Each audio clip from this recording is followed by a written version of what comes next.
Hi అండి, నేను మీ Deepthi. Welcome back to Mom's Kitchen. అందరు ఎలా ఉన్నారండి? నేనైతే చాలా బాగున్నాను. ఈరోజు నేను చూపించబోయే రెసిపీ ఏంటంటే పప్పు మామిడికాయ సింపుల్గా ఈజీ వేలో ఎలా ఫాస్ట్గా చేసేయాలో చూపించేస్తాను. అది కూడా కుక్కర్లో. పప్పు మామిడికాయ ఎవరికి ఇష్టం ఉండదు చెప్పండి? ఉత్తిగా పప్పు తినడం కంటే ఇలా మామిడికాయ పప్పు తింటే మ్యాక్సిమం అందరికీ ఇష్టం ఉంటుంది కదా. మీలో ఎంతమందికి పప్పు మామిడికాయ అంటే ఇష్టమో కామెంట్ చేయండి. ఇంకా లేట్ చేయకుండా ప్రాసెస్లోకి వెళ్ళిపోదామా మరి? దీనికోసం ముందుగా అయితే కుక్కర్ తీసుకుని దాంట్లో ఒక 2 కప్స్ వరకు కందిపప్పు తీసుకోవాలండి.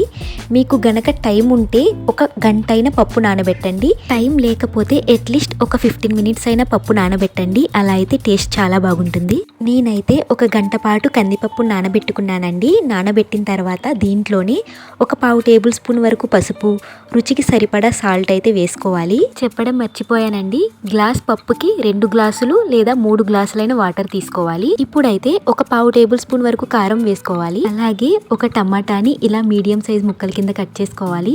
వీటితో పాటుగా ఒక 3 పచ్చిమిరపకాయలు, కొద్దిగా కొత్తిమీర, ఒక ఉల్లిపాయని ఇలా సన్నగా తరుక్కోవాలి. వీటితో పాటుగా బాగా పుల్లగా ఉన్న మామిడికాయని ఒకటి తీసుకోండి. మామిడికాయని ఇలా చిన్న ముక్కల కింద కట్ చేసి తీసుకోవాలి. మీరు టెంక కూడా వేసుకోండి. టెంక వేసుకుంటే చాలా టేస్ట్గా ఉంటుంది. ఇప్పుడైతే ఈ కూరగాయలన్నీ కూడా పప్పులో వేసుకోవాలండి.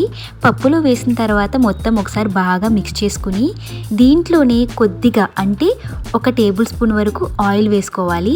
ఆయిల్ వేసిన తర్వాత మొత్తం ఒకసారి బాగా మిక్స్ చేయాలి. ఇప్పుడైతే ఒక 3 విజిల్స్ రానివ్వాలండి. మంటని హై ఫ్లేమ్లో పెట్టి ఒక 3 విజిల్స్ రానిస్తే సరిపోతుంది. పప్పు కుక్ అయ్యేలోపు తాలింపు కోసం ఏం కావాలో చూపించేస్తాను పదండి. తాలింపు కోసం అయితే 1 టేబుల్ స్పూన్ ఆవాలు, జీలకర్ర, పచ్చిశనగపప్పు, అలాగే 1 టేబుల్ స్పూన్ పుట్నాల పప్పు తీసుకోవాలి. వీటితో పాటుగా కొద్దిగా ఎల్లుల్లిపాయలు, అలాగే పచ్చిమిర్చి, ఎండుమిరపకాయలు, వీటితో పాటుగా సన్నగా తరిగిన ఉల్లిపాయ ముక్కలు కూడా తీసుకోవాలి. అమ్మయ్య, ఇది చెప్పేలోపు మన పప్పు అయితే రెడీ అయిపోయిందండి. పప్పునైతే మెత్తగా బాగా రుబ్బుకోవాలి. పప్పు రుబ్బుతో మనం కుక్కర్లో వేసాం కాబట్టి పప్పు రుబ్బుతో రుబ్బకపోయినా కానీ పప్పు అయితే మెత్తగా ఉడికిపోతుందండి. మీరు పప్పు పల్చగా కావాలనుకుంటే కొద్దిగా వాటర్ యాడ్ చేసుకోండి. పప్పు గట్టిగా కంటే కూడా పల్చగా ఉంటేనే బాగుంటుందండి. మేమైతే ఎక్కువగా పల్చగానే చేసుకుంటాము. వాటర్ యాడ్ చేసిన తర్వాత మొత్తం ఒకసారి బాగా మిక్స్ చేసుకోవాలి. చూసారు కదా, ఈ కన్సిస్టెన్సీలోకి వస్తే సరిపోతుంది. ఇప్పుడైతే తాలింపు పెట్టేసుకుందాం. తాలింపు కోసం స్టవ్ పెట్టి దానిపైన కొద్దిగా ఆయిల్ వేసుకోవాలి. ఆయిల్ అనేది కొద్దిగా హీట్ అయిన తర్వాత ముందుగా ఆనియన్స్ వేసుకుని బాగా ఫ్రై చేసుకోవాలి. ఆనియన్స్ అనేవి బాగా ఫ్రై అయిన తర్వాత మిగిలినవి కూడా వేసుకుని బాగా ఫ్రై చేసుకోవాలండి.